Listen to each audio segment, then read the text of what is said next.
మీకు ఈ వీడియో నచ్చినట్టయితే లైక్ చేయండి, షేర్ చేయండి, సబ్స్క్రైబ్ చేయండి.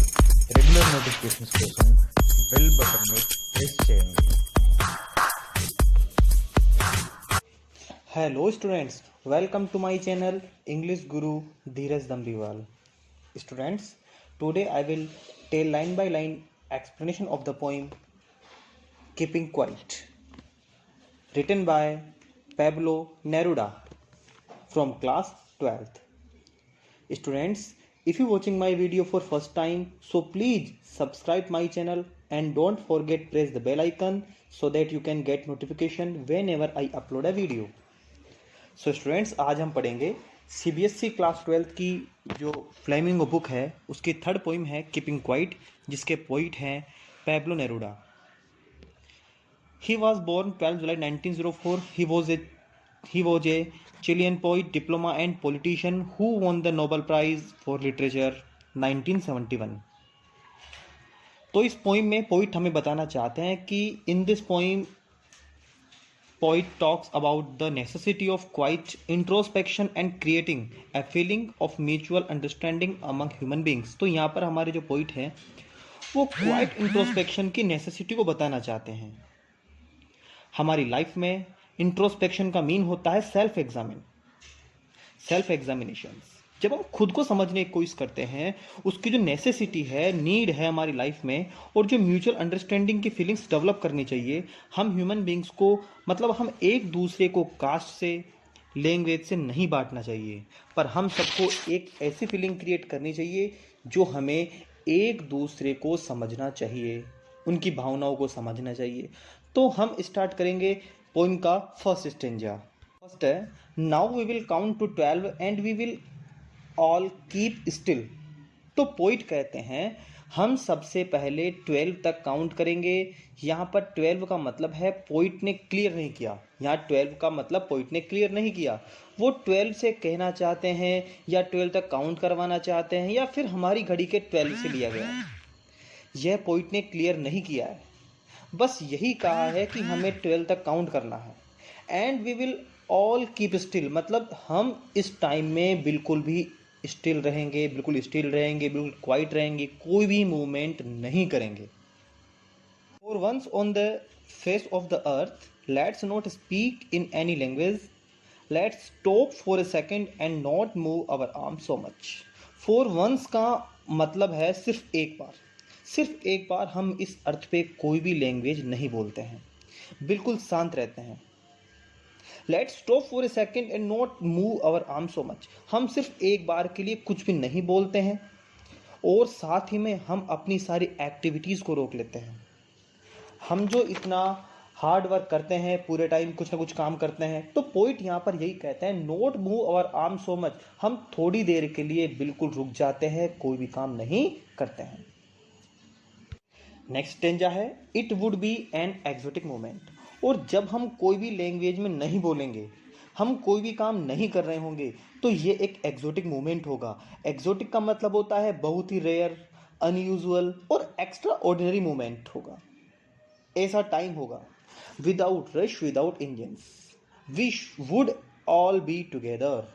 और ये जो एक्सोटिक मोमेंट है, एक्स्ट्रा ऑर्डिनरी मोमेंट है, इसमें कोई भी रश नहीं होगा, कोई भी भागा दौड़ी नहीं होगी, कोई भी इंजन्स नहीं होंगे, मतलब कोई भी मशीन्स नहीं चलेगी, और हम सब एक साथ होंगे, हम सब साथ साथ होंगे. इन ए सडन स्ट्रेंजनेस, क्योंकि हम कोई भी लैंग्वेज में नहीं बोल रहे हैं, इसलिए कोई भी चीज़ डिवाइड नहीं कर रही है, हम सब साथ में होंगे और हम सब साथ में एक सडन स्ट्रेंजनेस में होंगे.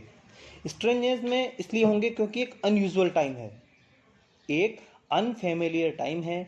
हमें ऐसे टाइम जिसमें सब रुके हुए हों, कोई भी कुछ नहीं कर रहा हो, ऐसी बिल्कुल भी आदत नहीं होगी, तो इसलिए यह बहुत ही स्ट्रेंज मोमेंट होगा. नेक्स्ट स्टेंजा है, fishermen in the cold sea would not harm whales. मतलब यहाँ पोइट बात कर रहे हैं फिशरमैन्स की, मछुआरों की. वो इस टाइम पर किसी भी वेल्स को या किसी भी मछली को या एक्टिव लाइफ को हार्म नहीं पहुंचाएंगे. और साथ ही पोइट यह भी कहना चाहते हैं कि जो पावरफुल लोग हैं, पावर में हैं, जैसे कि फिशरमैन, जिनके पास अभी भी पावर है, जो एक्टिव एनिमल्स को यानी वेल्स को, यानी जो कि उन पावरफुल लोगों के नीचे है, उन्हें कोई भी हार्म नहीं पहुंचाएंगे। आगे है, and the man gathering salt would not look at his hurt hands.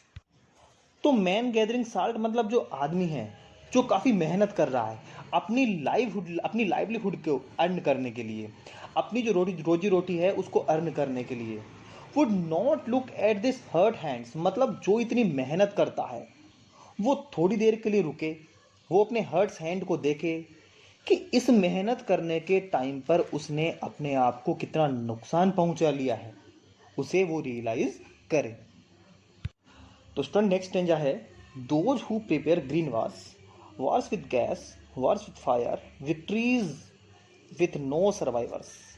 तो यहाँ पॉइंट कहते हैं कि जो ग्रीन वार्स कर रहे हैं, ग्रीन वार्स का मतलब है वॉर्स अगेन एनवायरमेंट, मतलब हम जो अपने डेवलपमेंट के लिए जितना भी एनवायरमेंट के लिए जितना भी नुकसान पहुंचा रहे हैं, उनको क्षति पहुंचा रहे हैं, इतना जो पोल्यूशन कर रहे हैं, और जो दूसरा वार है वार with gas, war with fire, जो ह्यूमन एक दूसरे के साथ लड़ रहे हैं।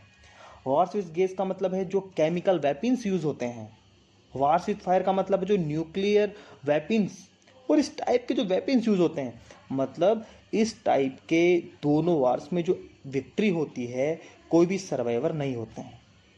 Victory with no survivor, victory with no survivors, मतलब ऐसा पॉइंट इसलिए कहते हैं कि इन दोनों वार्स में जो जीतता है वो एक्चुअल में दूसरों को हार्म पहुंचाकर जीत रहा है। जैसे कि अब डेवलपमेंट के लिए अपनी इन्वायरमेंट को इतना हार्म पहुंचा रहे हैं, तो इस कारण आखिरी में हमें नुकसान होगा, और हो सकता है इसके कारण हमारी एनवायरमेंट है, जो नेचर है, वो बिल्कुल डिस्ट्रॉय हो जाए और हम आखिरी में हमें सर्वाइव नहीं कर पाए। और जो वार्स विद गैस और वार विद फायर है, इसमें हम एक दूसरे से ही लड़ते रहेंगे और एक दिन हम एक दूसरे को ख़त्म कर देंगे, तो इसलिए जो विक्ट्री होगी इसमें कोई सर्वाइव नहीं करेगा। उसके बाद पॉइंट कहते हैं कि would put on clean clothes and walk about with their brothers in the shade doing nothing. तो पॉइंट कहते हैं कि तो ये जो लोग हैं इन्हें क्लीन क्लॉथ्स लेने चाहिए, मतलब इन्हें वार्स छोड़ने चाहिए और क्लीन क्लॉथ्स पहनने चाहिए और अपने ब्रदर्स के साथ वॉक करनी चाहिए, मतलब उन ब्रदर्स के साथ में उनको चलना चाहिए। तो यहाँ पर पॉइंट कहते हैं पॉइंट कहते हैं कि जो सभी लोग हैं वो हमारे ब्रदर्स हैं, हमारे भाई हैं, और इनसे हमें नहीं लड़ना चाहिए, हमें इनके साथ ही मिलकर चलना चाहिए। शेड में मतलब पेड़ की छाँव में, वहाँ पर सभी को साथ में रहना चाहिए। डूइंग नथिंग, और इन्हें कुछ भी नहीं करना चाहिए, जैसे कोई भी वार्स हुआ वो नहीं करना चाहिए। नेक्स्ट स्टेंजा है कि vote I want should not be confused with total inactivity. तो यहाँ पर पॉइंट कहना चाह रहे हैं कि जो भी मैं कह रहा हूँ कि जो भी कम पावर में है इन्हें हार्म नहीं करना चाहिए। जो लोग मेहनत कर रहे हैं कुछ देर के लिए उन्हें रुकना चाहिए। जो वार्स कर रहे हैं उन्हें भी क्लीन क्लोथ्स पहनकर अपने भाइयों के साथ चलना चाहिए और कुछ नहीं करना चाहिए।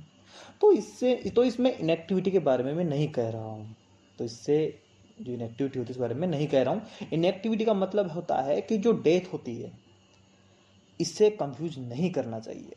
Life is what it is about, I want not truck with death, मतलब हमें बिल्कुल भी इनएक्टिव नहीं होना चाहिए। लाइफ जैसी है वैसी ही चलेगी, वैसी ही रहेगी। आई वॉन्ट नॉट ट्रक, मतलब मैं इसे एसोसिएट नहीं कर रहा हूँ। डेथ से मतलब है टोटल इनएक्टिविटी। डेथ मतलब क्या है? Total inactivity. नेक्स्ट स्टेंजा है कि if we were no single minded about keeping our lives moving. तो पॉइंट यहाँ पर कहते हैं कि अगर हम इतने सिंगल माइंडेड नहीं होते, सिंगल माइंडेड का मीन होता है अगर किसी इंसान का माइंड या उसका गोल सिर्फ एक ही चीज़ पर सेट हो और वो उस एक ही चीज़ को फॉलो कर रहा हो, जो कि अपनी लाइफ को चलाना हो। वो क्या है? अपनी लाइफ को चलाना, और वो सिर्फ इसी पर फोकस ना करे। जैसे कि हम अपनी लाइफ को एक ही ऑर्डर में चलाते हैं, जैसे कि हम पहले स्कूल जाते हैं, फिर एजुकेशन लेते हैं, फिर डिग्री लेते हैं, फिर उसी पर काम करते हैं और फिर हमारी डेथ हो जाती है। हम इस मेंटलिटी से अगर क्या करें, हमको इससे बाहर निकलना चाहिए। And for once could do nothing perhaps a huge silence. पर हमें सिर्फ एक बार के लिए कुछ नहीं करना चाहिए, हमें सब चीज छोड़ देनी चाहिए। उस टाइम के लिए ह्यूज साइलेंस होगा, उस टाइम में क्या होगा, ह्यूज साइलेंस होगा। Might interrupt this sadness of never understanding ourselves. हम इतने बिजी हैं सिर्फ अपनी लाइफ को चलाने के लिए कि हम खुद को ही नहीं समझ पाते हैं, जिसके कारण काफ़ी सैड होते हैं। काफ़ी लोग अपनी ज़िंदगी से खुश नहीं होते हैं। और ये जो साइलेंस होगा यह हेल्प करेगा, उन्हें इंटरप्रेट करेगा इस सैडनेस को समझने के लिए, क्योंकि ये जो साइलेंस होगा उसमें ये लोग समझ जाएंगे कि उन्हें क्या अच्छा लगता है और क्या उन्हें बुरा लगता है। लास्ट लाइन है and threatening ourselves with death. तो पॉइंट यहाँ पर यही कहना चाहते हैं कि जो साइलेंस होगा ये हमें उस सैडनेस को इंटरप्रेट करने की मदद करेगा, उसे समझने के लिए मदद करेगा। और वो जो सैडनेस है वो क्रिएट होती है कि हम खुद को भी नहीं समझ पाते हैं और हम खुद को डराते हैं डेथ के नाम से।